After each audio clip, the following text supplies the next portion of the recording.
Assalamualaikum warahmatullahi wabarakatuh.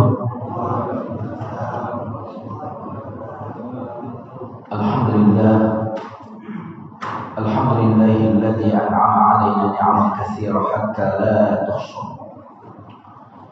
Allahumma shalli wa sallim wa barik 'ala nabiyyina Muhammadin sallallahu alaihi wasallam wa ala alihi wa ashabihi wa man sara ala nahjihi bi ihsanin ila yaumiddin, amma ba'd. Bapak Ibu jamaah salat subuh, semoga semua yang hadir di majelis yang baik ini senantiasa di dalam kesehatan dan perlindungan dari Allah Subhanahu wa taala. Kita awali kajian kita pagi ini dengan doa terlebih dahulu. Mari kita katakan semuanya. Astagfirullahaladzim. Astaghfirullahaladzim, astaghfirullahaladzim. Rabbi na'udzubika min hamazatis syayatin wa na'udzubika rabbi an yahdurun. Allahumma inna nas'aluka fahman nabiyyin wa hifdzal mursalin wa ilhamal malaikatil muqarrabin. Allahumma 'allimna ma yanfa'una wanfa'na bima 'allamtana wa zidna 'ilma walhamdulillahi rabbil alamin. Kita baca basmalah. Bismillahirrahmanirrahim. Kajian kita pagi hari ini akan membahas salah satu dari Asmaul Husna. Walillahil asmaul husna fad'uhu biha. Allah lah yang memiliki nama-nama yang sempurna. Maka berdoalah, beribadahlah kepada Allah dengan menggunakan asma. Allah tidak mengatakan berdoalah, beribadahlah, baru kemudian Allah mengatakan aku pemilik asmaul husna. Tidak demikian. Tapi Allah menyebut dulu aku ini pemilik asmaul husna, didulukan. Maka mintalah, beribadahlah kepadaku dengan asmaul husna itu. Apa bedanya jamaah sekalian? Sebelum kita membahas salah satu asmaul husna, karena yang kita cari selama ini sebenarnya asmaul husna. Siapa yang kepengen kaya di sini angkat tangan? Pengen nggak? Pengen kan? Kata Allah, aku maha kaya, gitu kan? Yang sakit, yang kepengen sembuh siapa? Semua kita. Allah mengatakan aku asy-syafi. Jadi ternyata yang kita inginkan dalam hidup ini semuanya ada di Asmaul Husna. Kepengen terjaga, terlindungi, Allah mengatakan aku Al-Hafiz. Kepengen rezeki, Allah mengatakan Allah Ar-Razzaq. Makanya Allah mengatakan aku ini pemilik Asmaul Husna. Yang kau cari itu aku, maka mintalah kepadaku. Baru begitu. Jadi Allah gak nyebut dulu minta padaku, gak gitu dulu. Tapi aku ini pemilik Asmaul Husna, baru mintalah kepadaku. Baru begitu redaksi. Ya, jadi indah sekali. Selama ini kita lewat-lewat saja. Allah pemilik Asmaul Husna, maka berdoalah dengan menggunakan Asmaul Husna. Padahal penyebutan Asmaul Husna di depan itu punya maksud. Seolah Allah ingin mengatakan aku Ar-Razzaq, sini. Aku Al-Ghani, sini. Jadi gak bilang sini dulu, tapi aku. Aku yang kau cari. Kau pengen rezeki kan? Aku Ar-Razzaq. Kau pengen sembuh kan? Aku Asy-Syafi. Engkau ingin kekuatan? Aku Al-Qawi. Engkau ingin jabatan tinggi kan? Aku Al-Ali. Jadi Allah sebut dulu Asmaul Husna, baru diperintahkan doa. Bukan perintah dulu. Allah seolah ingin mengatakan sebenarnya yang kau cari dalam hidup ini adalah aku. Karena yang kita cari tidak akan keluar dari Asmaul Husna. Cari ilmu, Allah mengatakan apa? Aku Al-Ali. Nah, jamaah sekalian yang dimuliakan Allah Subhanahu wa taala. Kajian Asmaul Husna kita hari ini akan membahas nama Allah Ar-Raqib. Biasanya orang kita ini sering dengar malaikat apa? Raqib, ya kan? Nah, malaikat Raqib itu akar katanya sama dengan nama Allah Ar-Raqib. Raqib artinya mengawasi. Ar-Raqib maha mengawasi. Maha menyaksikan, maha mengawasi, maha memperhatikan. Itulah makna nama Allah Ar-Raqib. Di dalam surat An-Nisa ayat 1 Allah menyebut namanya Ar-Raqib. Ya ayyuhan nasu taqu rabbakumul ladzi khalaqakum min nafsin wahidah wa khalaqa minha zawjaha wa bassa minhuma rijalan katsiran wa nisaa wattaqullaha alladzi tasaaluna bihi wal arham innallaha kana 'alaikum raqiba.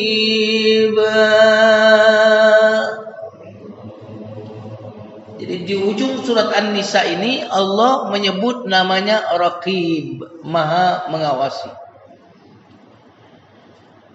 Apa tujuan kita membahas nama Allah Ar-Raqib ini? Tujuan kita membahas nama Allah Ar-Raqib ini adalah kita senantiasa merasakan kebersamaan dengan Allah. Kita ingin merasakan bahwa Allah senantiasa bersama kita dimanapun kita berada. Sebagaimana yang Allah firmankan di dalam surat Al-Hadid. Wa huwa ma'akum aynama kuntum, dan Dia Allah bersama kalian dimanapun kalian berada. Ini yang kita ingin dapatkan dari pembahasan Allah Ar-Raqib ini. Allah memperhatikan, Allah maha menyaksikan, Allah mengawasi. Nah, jamaah sekalian yang dimuliakan Allah Subhanahu wa taala. Karena meyakini Allah itu ada, itu bukan prestasi. Saya ulang lagi ya. Saya berani mengatakan bahwa meyakini Tuhan itu ada enggak butuh nabi. Enggak butuh rasul. Untuk meyakini Tuhan itu ada, enggak perlu nabi, enggak perlu diturunkan Al-Qur'an untuk mengetahui Tuhan itu ada. Makanya di tempat-tempat primitif sekalipun itu mereka pasti yakin Tuhan itu ada, betul nggak? Nanti ada yang menuhankan batu, ada yang menuhankan apa? Makanya orang yang tidak menuhankan Allah pasti menuhankan selain Allah, nggak mungkin nggak bertuhan. Kalau nggak menuhankan Allah, dia bisa menuhankan sapi. Ada nggak yang begitu menuhankan sapi? Menuhankan batu, menuhankan keris petir gitu. Intinya jamaah sekalian, orang untuk meyakini bahwa Tuhan itu ada, itu nggak butuh wahyu. Tapi Tuhan itu siapa? Nah, butuh wahyu, butuh nabi, butuh Al-Qur'an. Tapi Tuhan itu ada, nggak butuh wahyu. Karena otak kita itu tidak mampu memahami akibat tanpa ada sebab. Otak kita tidak menerima segala hal berakibat tanpa sebab.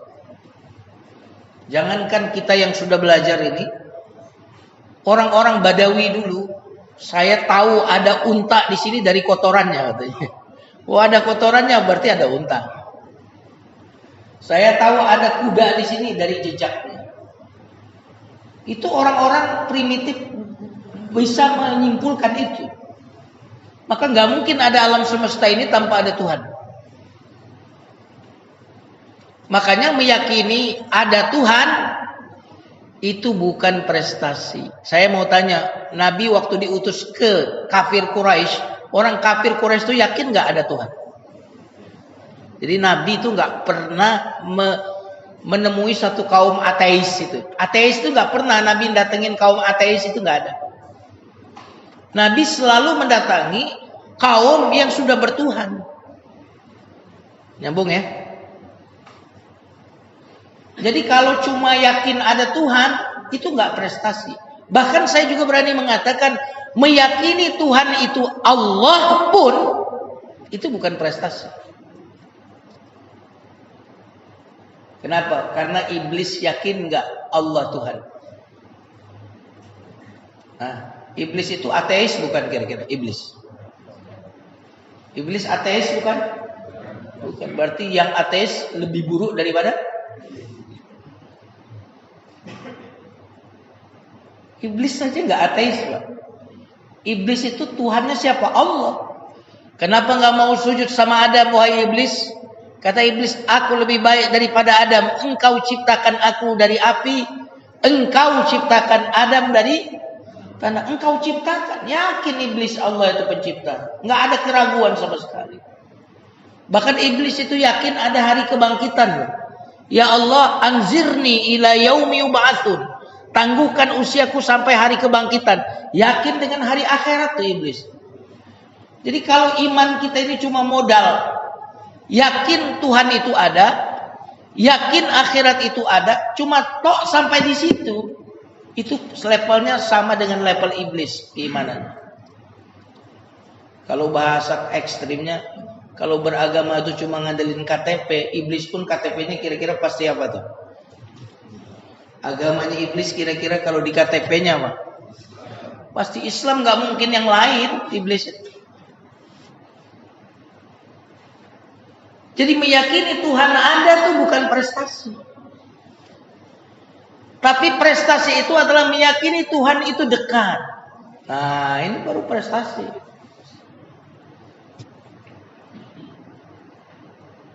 Meyakini Allah itu bersama kita dimanapun kita berada.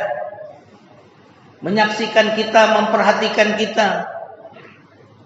Inilah kecerdasan spiritual, Pak. Jadi kalau selama ini orang berbicara tentang SQ, spiritual quotient, kecerdasan spiritual, apa definisi kecerdasan spiritual? Definisi kecerdasan spiritual itu ketika engkau bukan cuma meyakini Allah itu ada, tetapi engkau meyakini Allah itu dekat. Nah, jamaah sekalian yang dimuliakan Allah Subhanahu wa taala.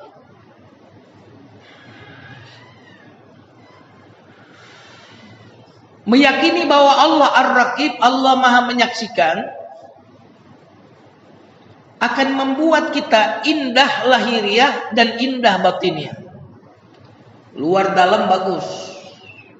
Sendiri ramai bagus. Kenapa? Karena Allah yang menyaksikan saya, bukan manusia yang menyaksikan saya, tapi Allah. Maka sholat di rumah bagus, sholat sendirian bagus. Maksudnya apa? Kualitas sholatnya waktu dia di masjid dengan waktu dia di rumah sama bagusnya. Jangan kalau di masjid panjang bacaannya, kalau di rumah kulhu melulu. Kalau di masjid pakaiannya, sholat wajibnya pakaian bagus, di rumah kaos kutang doang. Kenapa? Karena Allah Ar-Raqib. Jangan sampai orang itu seperti gunung es yang tampak di permukaan 20%. Yang mendem di dalam 80%. Orang biasanya fokus kepada apa? Kepada yang tampak 20%. Padahal masih ada 80%. Orang yang memahami nama Allah Ar-Raqib, dia bukan cuma akan memperindah zahirnya, tapi akan memperindah batinnya. Kalau manusia melihat yang tampak, tapi Allah melihat yang tidak tampak dari diri kita. Kenapa? Karena Allah adalah Ar-Raqib. Nah, jamaah sekalian yang dimuliakan Allah, coba saya mau tanya jamaah di sini, kira-kira mempraktekkan nama Allah Ar-Raqib atau tidak? Mana yang lebih bagus, pakaian dalam kita atau pakaian luar kita? Makasih. Mana yang lebih bagus, pakaian luar atau pakaian dalam kita? Mana yang lebih bagus?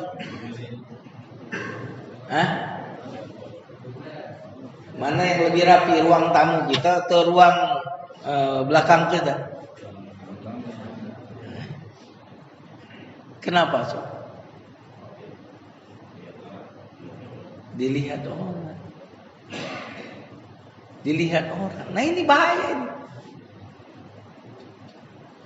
Diam-diam berarti kita apa yang gak dilihat orang, kita berarti rusak dan hancur. Buruk. Kenapa? Karena kita tidak mengimani nama Allah Ar-Raqib. Nah, jemaah sekalian yang dimuliakan Allah Subhanahu wa taala. Untuk memahami nama Allah Ar-Raqib ini saya akan berikan satu kisah, dua kisah insyaallah yang akan saya sampaikan.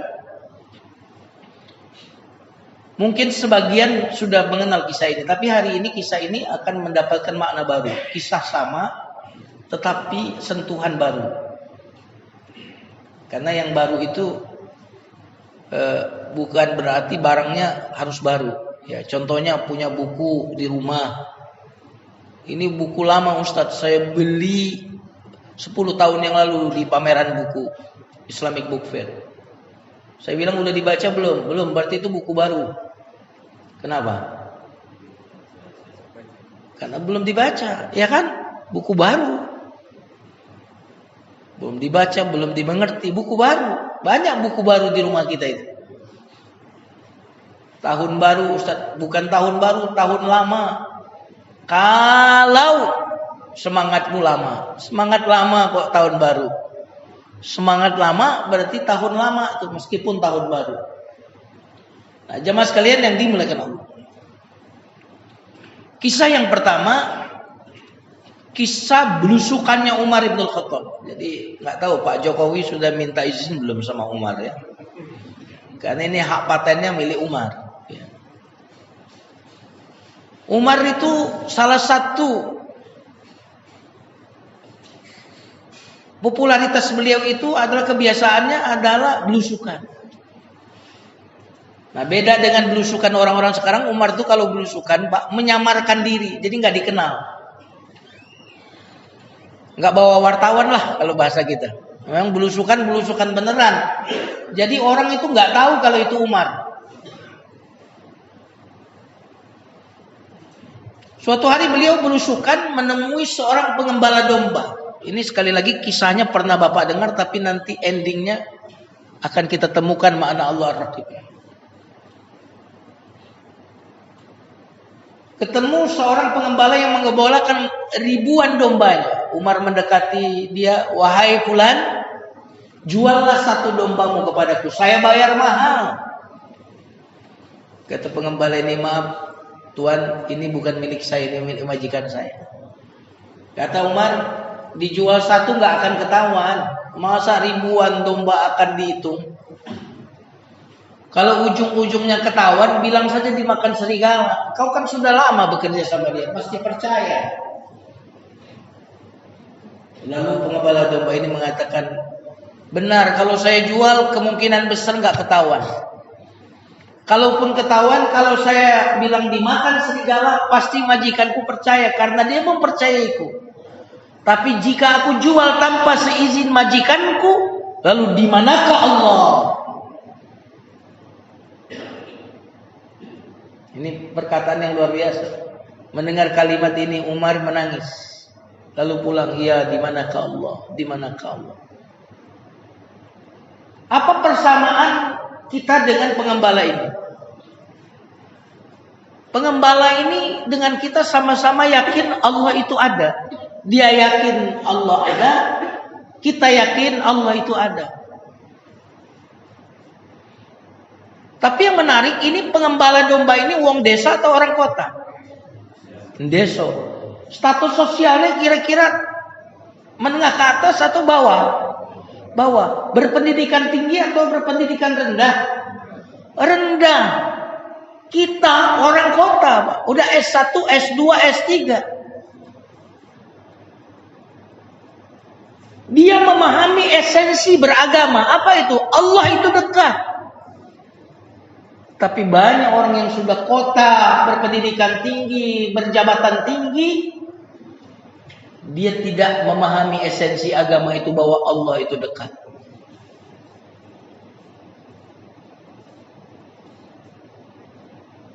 Nah, jemaah sekalian yang dimuliakan Allah,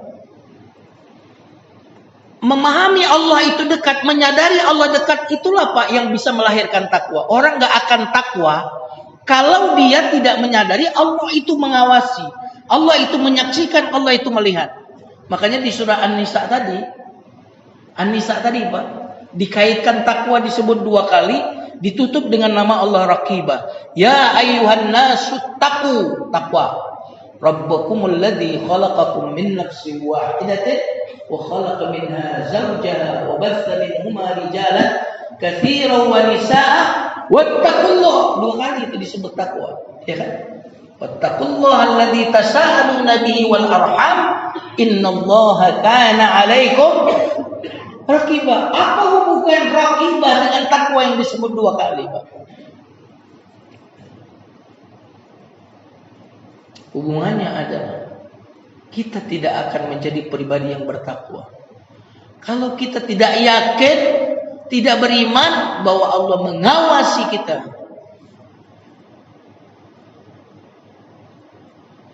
Kenapa? Karena pengawasan manusia itu banyak, pengawasan manusia yang bisa kita akali. Kan ada tuh bukti hukum, ada CCTV-nya diganti, kan ada kan? Ada nggak? Ada nggak?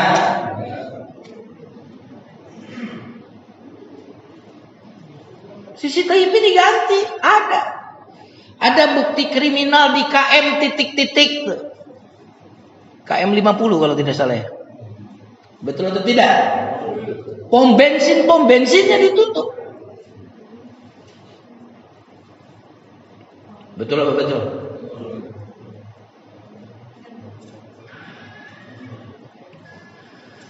Saya ini belum lama pulang dari Australia sebulan. Ramadan kemarin sebulan lebih. Kata teman-teman arba'in, sampai arba'in di Australia. Orang mah arba'in di Madinah ya. Di situ takut sekali orang-orang itu untuk parkir sembarangan. Jadi nyari parkirannya susah bener. Kenapa? Nggak berani melanggar. Kenapa nggak berani melanggar? Kamera, Ustadz, kamera. Dari Sydney ke Canberra, tolnya kosong Pak, tolnya tuh. Kalau kita kecepatan 160 tuh bisa kosong. Tapi kecepatannya 70, 80. Gemes kan kita orang Indonesia yang biasa kecepatan tinggi. Saya bilang gitu. Gas kek, ini mobil bagus kok nggak digas. Kamera Ustaz. Kamera. Jadi kan saya bilang beli mobil mewah rugi di Australia itu. Kenapa? Nggak bisa ngebut. Mendingan mobil yang murah aja lah, saya bilang gitu. Ngapain punya mobil bagus gini nggak bisa ngebut.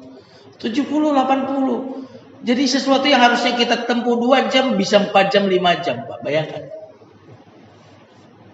Jalannya longgar. Kamera. Di sini nggak pakai nagih di jalan, Ustaz. Ngelanggar, besok ada tagihan. Enggak direspon, copot itu SIM. Enggak direspon, ya sudah dilarang lagi punya kendaraan. Kamera.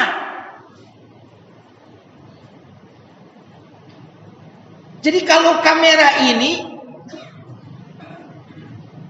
yang mengawasi kita dan pelaksana hukumnya tegas, penguasa, waduh, nurut. Lalu bagaimana kalau yang mengkamerai kita itu adalah Allah? Nah, di satu negara kamera mereka apal tuh, kameranya ada di sana, ada di sana. Jadi mereka itu kalau mau ngebut ganti plat, Pak. Ganti plat. Jadi apa yang terjadi? Kalau yang kena kamera ternyata bukan platnya dia, jadi aman. Bisa diakali. Ada lagi mobil yang dia bisa menurunkan kecepatan secara otomatis. Jadi kalau udah dekat kamera itu kecepatannya turun drastis, turun secara otomatis. Jadi nggak pernah kena. Ada kamera, tetapi ternyata bisa dimanipulasi, bisa diakali. Maka sekali lagi kalau kita tidak meyakini bahwa Allah menyaksikan kita, Allah memperhatikan kita, maka tidak akan pernah ada takwa, Pak. Makanya puasa itu kenapa melahirkan takwa? Karena kita puasa itu tidak ada yang mengawasi kita kecuali Allah. Kita bisa pura-pura puasa. Makanya puasa itu mendidik muraqabah yang menghasilkan takwa. Dan ayat muraqabah tadi berbicara tentang keluarga, Pak. Wahai manusia, bertakwalah kepada Allah yang telah menciptakan kalian dari satu jiwa. Kemudian menciptakan dari satu jiwa ini pasangannya. Kemudian dari dua jiwa ini kemudian ada keturunan laki-laki dan perempuan. Berbicara tentang keluarga. Bertakwalah kepada Allah, jagalah hubungan keluarga, silaturahim, jaga. Kenapa takwa muraqabah? Itu bicaranya konteksnya keluarga. Karena di keluarga tidak ada yang mengawasi kita, Pak. Kalau di luar jaim kita, di luar itu jaim, kita jaga image. Kita di luar itu santun, sopan, tapi di rumah belum tentu begitu kelakuannya. Maka kalau kita ingin melihat takwanya kita, lihatlah kelakuan kita di rumah. Kelakuan kita kepada istri, kelakuan kita kepada suami, kelakuan kita kepada anak-anak kita, itulah takwa yang sesungguhnya. Karena kalau di luar rumah pencitraan gitu, benar nggak? Kalau di dalam rumah asli pakai shot kata orang Betawi. Nah, jamaah sekalian yang dimuliakan Allah Subhanahu Wa Taala, ini kisah yang pertama. Makanya kalau kita punya anak, muraqabah aman. Ini punya orang, bukan punya saya. Handphone ini bisa mengakses semuanya di handphone kita. Maksiat bisa kita akses. Foto-foto, video yang tidak senonoh bisa kita akses. Dan ini ada di genggaman anak-anak kita, betul nggak? Kalau mereka tidak muraqabah, sulit menjaga ketakwaan mereka. Apa itu takwa? Melaksanakan perintah, menjauhi haram. Jadi ada larangan Allah, kita tinggalkan itu karena muraqabah. Kalau enggak muraqabah, jebol benteng kita. Makanya muraqabah ini, raqib ini adalah benteng. Jangan sampai dia jebol. Kalau benteng ini jebol, maka setan akan memasukkan racun ke dalam hati kita. Jamaah sekalian yang dimuliakan Allah, ini yang pertama. Kita masuk ke kisah yang kedua. Nanti ada beberapa konten yang sangat menarik, yang sangat kekinian yang ingin saya sampaikan. Makanya saya pilih nama Allah Ar-Raqib itu. Ini masih kaitannya dengan kisah Umar. Tadi bapaknya belusukan. Nggak tahu Pak Jokowi dimirip-miripin Umar ya. Umar ini salah satu kebiasaan belusukannya adalah melihat kondisi keluarga yang lapar gitu ya. Sehingga dia mendatangkan, membawa makanan untuk keluarga yang kelaparan itu. Kalau penguasa di zaman sekarang malam-malam hari bukan cari orang yang kelaparan, malam-malam itu diam-diam naikin harga biasanya. Umar ini dalam malam lihat ada yang kelaparan enggak? Suatu hari saat beliau sedang belusukan, dia mendengar suara seorang ibu penjual susu berkata kepada putrinya,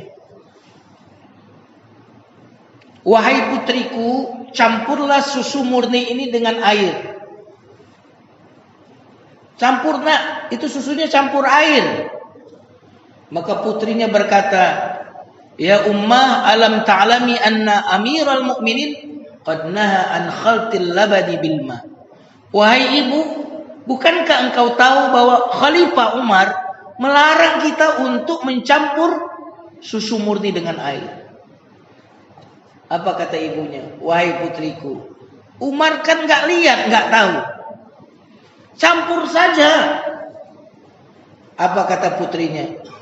"Wahai ibu, jika Umar tidak melihat kita dan tidak tahu apa yang kita lakukan, maka sungguh Tuhannya Umar melihat dan menyaksikan kita." Mendengar dialog ini, percakapan ini, Umar tandain itu rumah. Pulang dia ke rumah, kumpulin putra-putra Umar. Kata Umar kepada putra-putranya, "Aku melihat ada seorang putri yang sangat bertakwa kepada Allah satu rumah. Aku tidak ingin putri ini, wanita ini menjadi keluarga orang lain. Aku ingin menjadi dia bagian dari keluarga Umar. Adakah di antara kalian, wahai putra-putraku, mau menikahinya? Diamlah anak-anaknya. Lihat dulu kan, cakep apa kagak kan gitu. Karena diam semua, apa kata Umar? Wahai anak-anakku, kalau kalian nggak ada yang mau menikahinya, ayahmu kawin lagi nih. Oh, dinikahin sama Umar. Ya, daripada bapaknya nikah lagi, mendingan anaknya lah, kata dia. Akhirnya salah satu putra Umar, Asim bin Umar, menikahi putri dari wanita penjual susu tadi. Dan kemudian keturunan demi keturunan berlangsung. Dari keturunan inilah kemudian lahirlah seorang khalifah yang terkenal dengan keadilannya, yaitu Khalifah Umar bin Abdul Aziz. Ini dari silsilahnya tuh dari Asim itu, yang menikahi seorang wanita yang takut kepada Allah, yang merasakan muraqabah kepada Allah, melahirkan seorang khalifah Umar bin Abdul Aziz. Subhanallah. Jadi Umar bin Abdul Aziz itu berkah dari sebuah muraqabah. Berkah dari sebuah muraqabah. Jika Umar nggak tahu, Allah tahu. Lahirlah Umar bin Abdul Aziz. Bayangkan jika anak-anak kita, putra-putri kita, kita semuanya merasakan muraqabah, akan lahir itu putra-putri yang berkualitas Umar bin Abdul Aziz. Nah, jamaah sekalian yang dimuliakan Allah Subhanahu wa taala.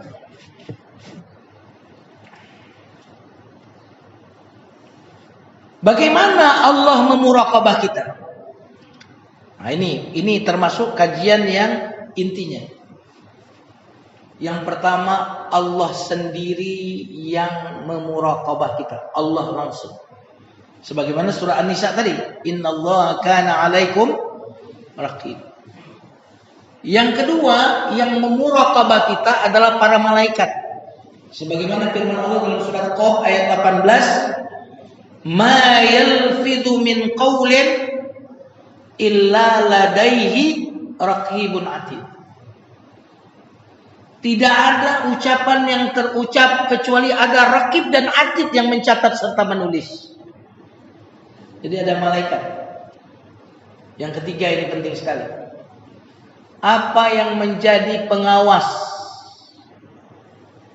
ya, yang memperhatikan kita, menyaksikan kita, mengawasi kita, memonitor kita. Yang ketiga ini. Yang ketiga ini adalah hati nurani. Mari kita kaji dalam. Bapak, kalau kita mobilnya mobil baru, mobil canggih, kira-kira kalau kurang oli ada yang nyala? Nyala.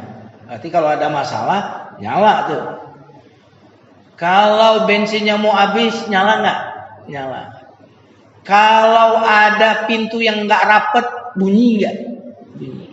Berarti ini mobil diawasi oleh sistem yang ada di dalam mobil itu sendiri. Betul atau tidak?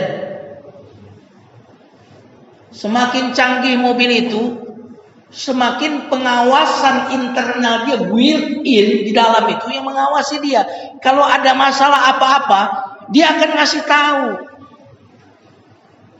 Oh, ini panas, ini kepanasan mobil itu, naik dia kok, terlalu panas ini. Berhenti, dinginkan dulu, kasih tahu. Kenapa? Ini perlindungan pengawasan internal. Itu produk manusia.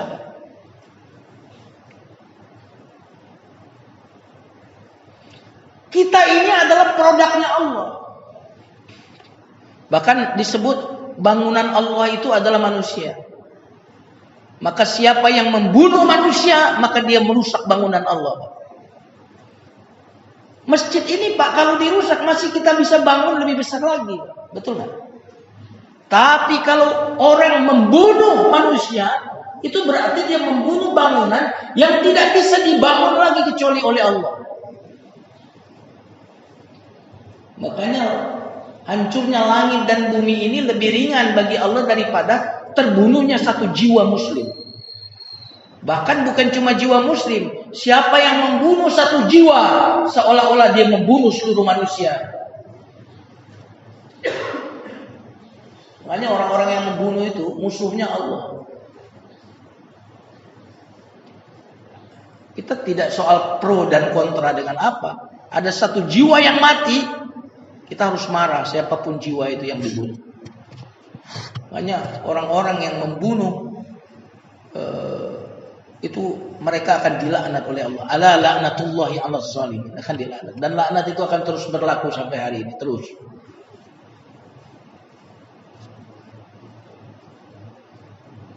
Dia bisa lulus dari hukuman manusia, tapi nggak bisa lulus dari hukuman Allah. Dan Allah itu kalau mau menghukum orang zalim, Pak, nggak nunggu dia pensiun. Kalau orang zalim itu dihukum saat dia pensiun, nggak kelihatan kebesaran Allah di situ. Orang bilang wajarlah dia kena musibah, dia udah nggak jabat, wajarlah dia kena jerat hukum, kasusnya terbuka, udah nggak jabat. Tapi Allah itu kalau mau menghukum orang-orang zalim itu, saat dia memegang kekuasaan, saat dia sedang kuat-kuatnya, dibongkar oleh Allah dengan cara yang tidak bisa kita sadari. Kenapa? Karena tangan Allah yang bekerja. Setuju ya? Antum baca kisah Nabi Yusuf. Itu Zulaikha itu ngebet banget sama Nabi Yusuf. Sampai di Quran disebutkan walaqad sungguh hammat bihi, wanita ini sangat menggebu-gebu kepengen kepada Yusuf. Ada kata sungguh di situ. Yusuf alaihissalam pun pengen juga, tapi nggak ada kata sungguh. Makanya keinginan Nabi Yusuf disebut setelah keinginan wanita ini. Berarti apa? Wanita ini duluan. Nabi Yusuf itu korban. Wanita ini yang menggoda. Makanya didulukan keinginan wanita ini. Berarti Nabi Yusuf kepengen juga nggak? Halo? Tertarik nggak sama wanita ini? Karena kalau Nabi Yusuf nggak tertarik, lalu bisa tidak tergoda, apa hebatnya Nabi Yusuf? Justru kita tertarik tapi nggak tergoda, itu orang hebat. Kita doyan duit nggak, Pak? Nggak korupsi, hebat. Lah kalau malaikat nggak korupsi, apa hebatnya, Pak? Kita punya syahwat kepada wanita, nggak tergoda, hebat. Makanya Nabi Yusuf itu normal. Makanya bulan puasa siang hari ada yang lewat tuh cincau, airnya merah warnanya, pas panas terik. Pengen nggak?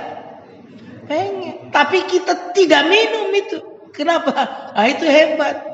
Kalau nggak doyan tapi nggak diminum, ya apa hebatnya? Juga jangan disangka Nabi Yusuf nggak selera sama Zulaikha. Quran menyebut Nabi Yusuf selera. Baca walaqad hammat bihi wa hamma biha, itu ayatnya. Dan wanita ini wa ghallaqatil abwaba, mengunci pintu-pintu, Pak. Mengunci pintu-pintu. Berarti apa? Dia sudah menutup celah-celah jangan sampai ketahuan. Bikin narasi, bikin skenario lah kira-kira gitu. Wa ghallaqatil abwaba, pintu-pintu ditutup. Jangan sampai ketahuan, nanti bocor wartawan, bahaya.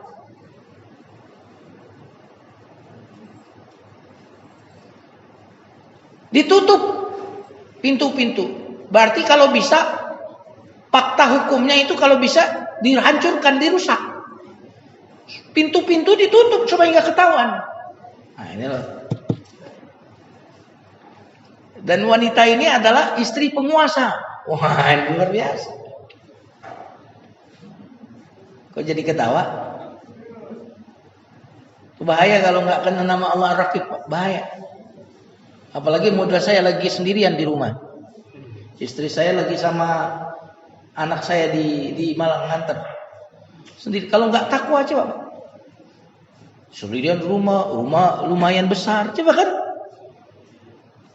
Saya untuk maksiat belum terlalu tua, kan gitu. Kalau nggak takwa, bayangkan. Kalau nggak muraqabah, waduh, seperti apa, hancur. Nah, jamaah sekalian yang dimuliakan Allah. Pintu-pintu, Pak, bukan satu pintu. Kenapa? Ini orang kaya, pintu-pintunya banyak, orang kaya. Kalau kita masuk pintu sana, keluar situ lagi. Tapi karena ini penguasa, pintu-pintunya banyak, jadi ditutup-tutup semua pintu, jangan sampai ada yang ketutup. Kalau kita kan pintu cuma satu doang. Tapi ada hikmahnya, punya rumah pintunya cuma satu doang. Kenapa? Saking sempitnya kesenggol bini terus, senggol, sempit. Makanya orang-orang kayak kita ini keluarganya samawah, sakinah, mawadah. Orang gimana rumahnya sempit, nenggol terus kan. Makanya anaknya banyak-banyak semua orang kayak kita ini. Jamaah sekalian yang diperhatikan. Dia kejar Nabi Yusuf. Nabi Yusuf itu, Pak, mau dikejar tapi lari, Pak. Keren nggak, Pak? Kalau nggak mau lari, wah itu biasa aja, Pak. Ini ada ingin tapi lari, wah saya nggak bisa bayangin. Akhirnya apa? Suami wanita ini membuka dan ternyata ketahuan. Lalu disidang. Sidang ini belum sidang luar, sidang internal. Kalau Nabi Yusuf ini bajunya robek di depan, berarti yang benar adalah wanita ini, Nabi Yusuf salah. Tapi kalau baju Nabi Yusuf robeknya di belakang, berarti wanita ini salah, Nabi Yusuf benar. Itu bicara fakta hukum Al-Quran. Dan ketika terbukti ternyata bajunya Nabi Yusuf robek di belakang, berarti yang benar siapa? Nabi Yusuf. Yang salah wanita ini. Tapi yang dipenjara siapa? Nah itu. Ketika kadang-kadang kriminal itu dilakukan oleh yang sedang berkuasa, terkadang mereka bisa seolah-olah bisa menyelamatkan diri. Tapi ending dari Nabi Yusuf ini bagaimana, Pak? Nabi Yusuf kemudian keluar penjara langsung berkuasa. Dan wanita ini konon menjadi gila. Jadi tidak benar riwayat yang mengatakan kemudian Nabi Yusuf menikahi wanita itu gak benar. Ya. Makanya jangan doa Allahumma alif bainahuma kama alafta baina Yusuf alaihi salam wa Zulaikha. Waduh, kata siapa itu ngarang-ngarang itu? Doanya itu bukan doa Nabi, bukan doa sahabat itu. Gak tahu tuh dari mana sumber doa itu. Oke lah kalau Nabi dan Aisyah dan Khadijah, ya benar itu. Faktanya begitu. Kalau Yusuf dan Zulaikha itu dari mana coba sumbernya? Gak ada. Dan jamaah sekalian yang dimuliakan Allah Subhanahu wa taala. Lanjut ya. Ketahuan enggak tuh Zulaikha tadi? Apa pelajarannya, Pak? Mau ditutup kayak apa rapat-rapat pintunya, kezaliman, pengkhianatan, kedustaan akan terbuka, enggak akan bisa menyembunyikannya. Itu pelajarannya. Makanya ngeri. Wahai para suami, hati-hati, jangan berkhianat, pasti ketahuan. Jangan selingkuh, pasti ketahuan. Baca kisah Nabi Yusuf ini. Nah, jamaah sekalian yang dimuliakan Allah Subhanahu wa taala. Allah yang mengawasi, malaikat yang mengawasi, ini hati nurani kita ini mengawasi. Allah berfirman di dalam surah Asy-Syams, wa nafsin wa ma sawwaha fa alhamaha fujuraha wa taqwaha.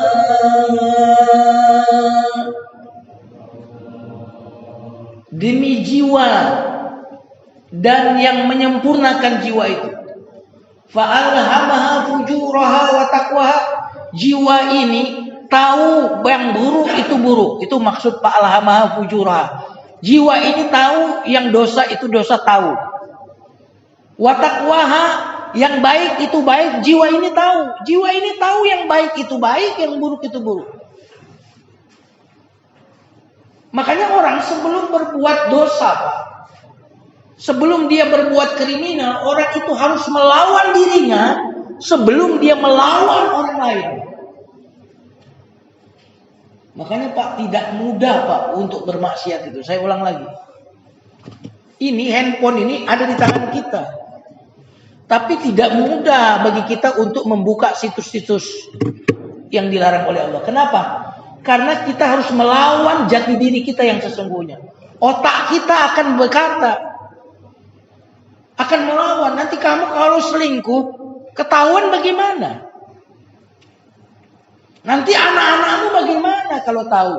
Itu otak kita itu begitu. Ini nggak bagus kata otak kita.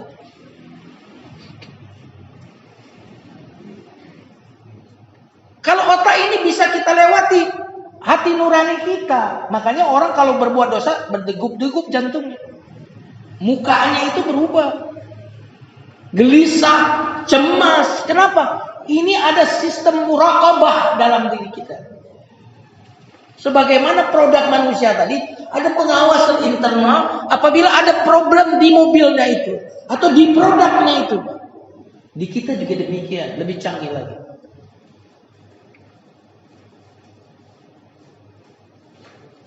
Jangankan kita Pak, kucing saja tahu kalau yang haram itu haram. Waktu kita buka pintu rumah kita, itu kucing nyolong ikan asin. Pas kita buka, kabur nggak dia? Pas buka pintu rumah, kabur. Tapi suatu saat dia lagi main ke rumah kita ambilin ikan asin yang dia colong kemarin, kita kasih. Kabur atau tenang deh? Kenapa? Kenapa kemarin kabur, yang sekarang dikasih ikan asin tenang? Yang kemarin tahu itu dia nyolong. Sekarang itu hal tahu dia. Kucing aja tahu Pak.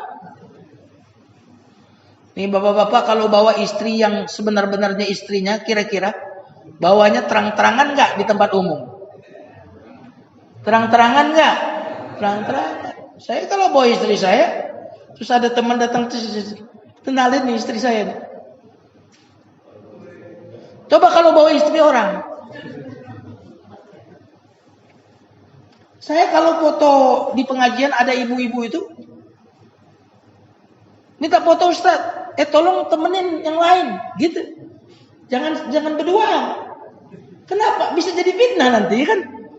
Kalau berduaan, bertigaan, nah ada yang lain. Nah, berarti malah banyak ya kan. Jamaah sekalian yang dimuliakan Allah Subhanahu wa taala. Sama-sama wanita. Ini wanita halal terang-terangan kita bawa. Ini wanita haram, kita umpetin dia. Tengok kanan, tengok kiri. Nih, anak-anak muda tuh yang pacaran, yang nongkrong itu cari tempat terang atau tempat gelap?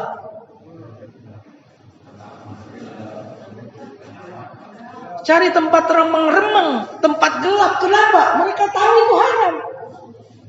Fa'alhamaha ujuraha. Jadi sistem muraqabah ini dikap-diku, hati kita bilang jangan, itu nggak bagus. Maka tidak mudah orang itu untuk membunuh, Pak. Tidak mudah orang itu untuk berbuat jahat. Karena Allah sudah memasang alatnya, alat muraqabah yang dipasang di dalam sistem tubuh kita.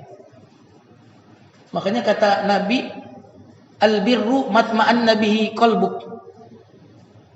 Kebaikan itu yang jiwamu tenang dengannya. Al-itsmu maha kafi sadrika. Dosa itu apa yang menggelisahkanmu. Itu Nabi definisikan itu. Nah, bagaimana orang begitu berani berbuat maksiat? Bagaimana orang itu berani membunuh? Maka biasanya manusia akan mengkonsumsi sesuatu yang akan mendisfungsikan akalnya. Narkoba, minuman keras.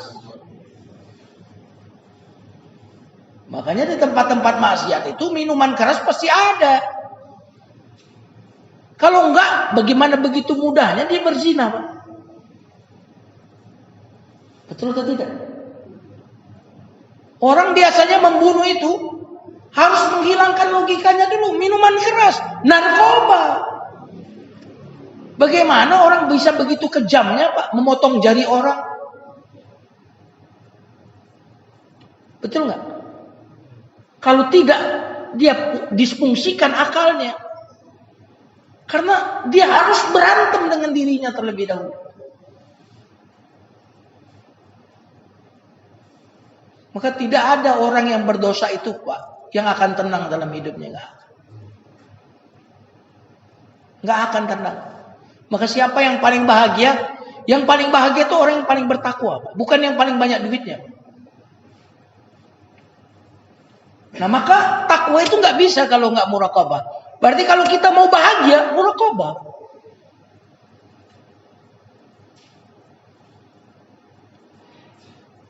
Makanya qad aflaha man zakkaha. Terus wa qad khaba man dassaha. Sungguh bahagia, sungguh beruntung, sungguh sukses orang yang membersihkan jiwanya dengan meninggalkan fujur dan mengakses takwa. Wa qad khaba, celaka, hancur, binasa orang yang mengotori jiwanya dengan melakukan yang fujur.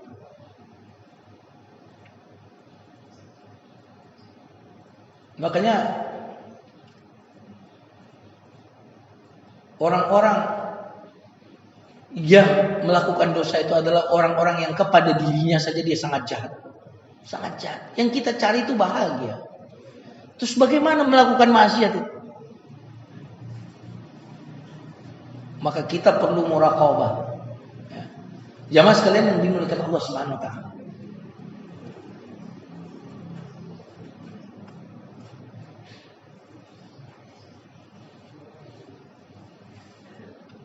Ada seorang anak muda pergi kepada Ibrahim bin Adham. Dan anak muda ini, wahai Syekh, saya ini sudah berulang-ulang pengen tobat.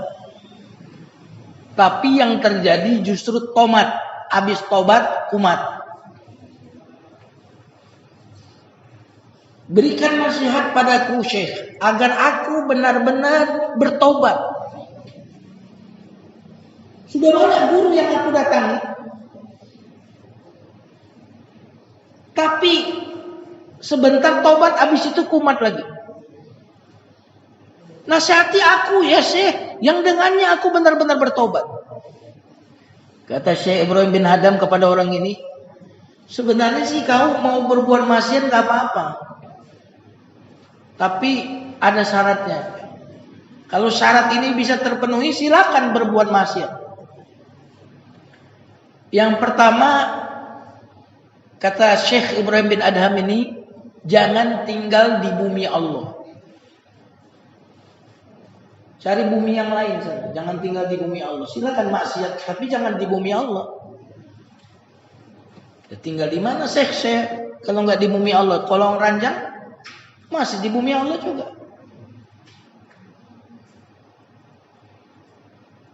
Kata saya ini, tidakkah kau malu tinggal di bumi Allah, numpang di bumi Allah, masih juga bermaksiat kepada Allah. Tapi kalau engkau masih ingin bermaksiat, silakan. Tapi penuhi syarat yang kedua, jangan makan rezeki dari Allah. Makan dari mana sih saya? Kalau enggak dari rezeki dari Allah. Semuanya dari Allah. Kata Syekh Ibrahim, kamu ini sudah numpang di bumi Allah, makan rezeki dari Allah, masih juga durhaka dan bermaksiat kepadanya. Enggak ada malu apa? Tapi kalau engkau masih ingin tetap bermaksiat, silakan penuhi syarat yang ketiga. Lakukanlah maksiat itu di tempat yang tidak dilihat oleh Allah. Ada banyak kisah seorang guru punya banyak murid, tapi ada satu murid ini yang diistimewakan. Murid yang lain pada ngiri.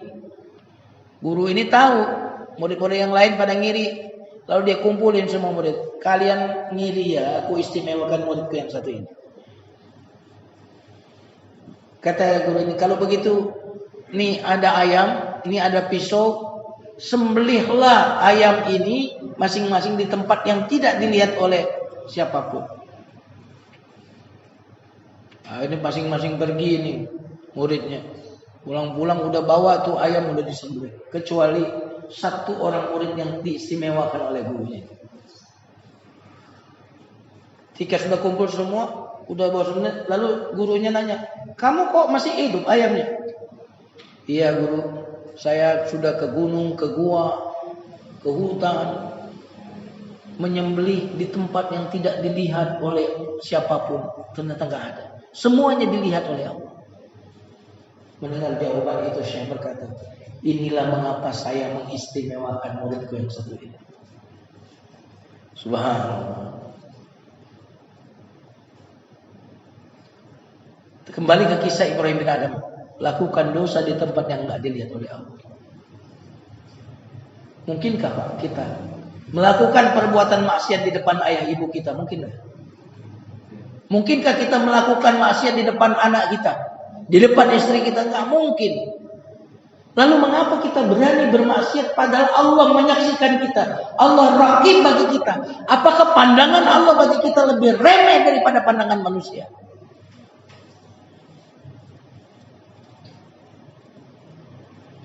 Tapi kalau engkau masih tetap ingin maksiat, maka kata Syekh ini penuhi syarat yang berikutnya. Apabila malaikat maut datang mencabut nyawamu, katakan kepada malaikat maut itu, tunda. Kata orang ini, bagaimana malaikat mau nurut saya? Saya berkata, apa kau enggak takut dan malu? Justru di saat engkau berlumuran dosa itu, malaikat maut mencabut nyawamu.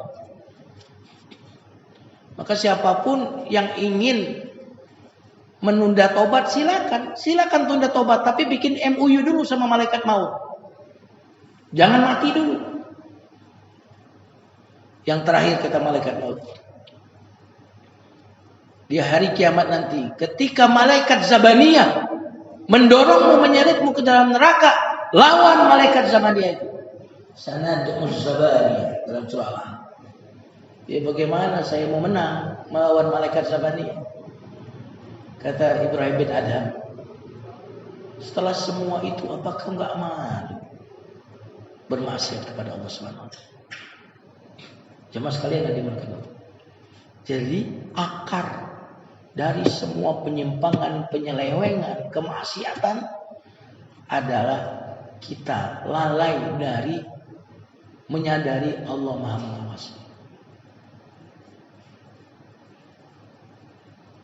Tapi kalau ini hidup di dalam hati kita, maka kita akan senantiasa dalam ketakwaan dimanapun kita berada. Ittaqillah haitsu ma kunta. Bertakwalah kepada Allah dimanapun kalian berada. Nah, bukan hanya itu. Ketika kita merasakan muraqabah kepada Allah, kita akan melakukan ibadah dengan level tertinggi. Apa ibadah level tertinggi? Ihsan. Menyembah Allah seolah-olah melihatnya. Itu hasil dari apa? Buah dari muraqabah. Menyadari pengawasan Allah itu akan membuat kita beribadah itu seolah-olah melihat Allah. Dan yang berikutnya, kita tidak akan pernah merasa sendirian. Kita tidak akan pernah merasa lemah. Kita tidak akan pernah berputus asa ketika kita menyadari Allah bersama kita. Inilah yang terjadi saat Nabi hijrah di Gua Tur. Ketika orang-orang kafir ada di mulut gua, Abu Bakar berkata, ya Rasulullah, kalau mereka lihat ke bawah kaki kita, pasti ketangkep kita ya Rasulullah. Apa kata Nabi kepada Abu Bakar? La tahzan, innallaha ma'ana. Jangan sedih, Allah bersama kita. Kita khawatir nggak masa depan kita? Khawatir nggak? Masa depan kita itu bagi kita, ya, kepastian bahwa kita akan baik-baik saja itu pasti atau mungkin? Mungkin kan? Bukan pasti. Takut kan? Saya kasih analogi sebagai penutup. demam, sakit. Pertanyaan saya adalah, kita tahu nggak kita itu sakit apa? Emang kita dokter? Kita ada keluhan nih. Nggak nyaman di tubuh kita. Kita tahu nggak itu penyakit apa? Nggak tahu. Nggak apa-apa, kita nggak tahu nggak apa-apa. Tetapi pergi ke dokter. Setelah dilakukan pemeriksaan, pertanyaannya, kita tidak tahu penyakit apa solusinya pun kita nggak tahu. Nggak apa-apa nggak tahu, tetapi asal dokter yang kita datangi itu tahu penyakit kita dan tahu juga obat bagi penyakit kita, itu nggak ada masalah, betul atau tidak? Kita Pak tidak tahu masa depan kita. Seperti apa masa depan kita? Nggak ada masalah Pak. Nggak tahu kita masa depan anak kita. Nggak ada masalah. Yang penting kita yakin dan percaya bahwa Allah tahu masalah kita. Dan Allah tahu solusi bagi setiap masalah kita. Yang penting kita menjaga hubungan dengan yang tahu masalah kita, dengan yang tahu solusi bagi masalah kita, Pak. Setuju atau tidak? Maka itulah makna muraqabah. Merasa Allah senantiasa menyaksikan, mengetahui, tahu solusi bagi kita, Maha memperhatikan kita, sehingga kita tidak pernah merasa sendirian dalam hidup. Dalam kelemahan pun ketika kita bersama Allah, kita akan menjadi kuat. Musa alaihi wasallam dikejar oleh Firaun. Di depan lautan, di belakang Musa, di belakang Firaun dan bala tentaranya. Logisnya habis itu Musa alaihi salam. Tapi iman mengatakan kalla, dan bersamaku Tuhanku. Muraqabah ini yang membelah lautan. Nabi Ibrahim diceburkan ke dalam api. Hasbiyallahu wa ni'mal wakil. Muraqabah ini Pak yang membuat api menjadi dingin. Maka sebenarnya kalau benar iman kita, pasti bahagia kita. Kalau tidak bahagia, pasti iman kita bermasalah. Wallahu a'lam bishawab. Ini yang bisa saya sampaikan. Silakan kalau ada yang ingin bertanya.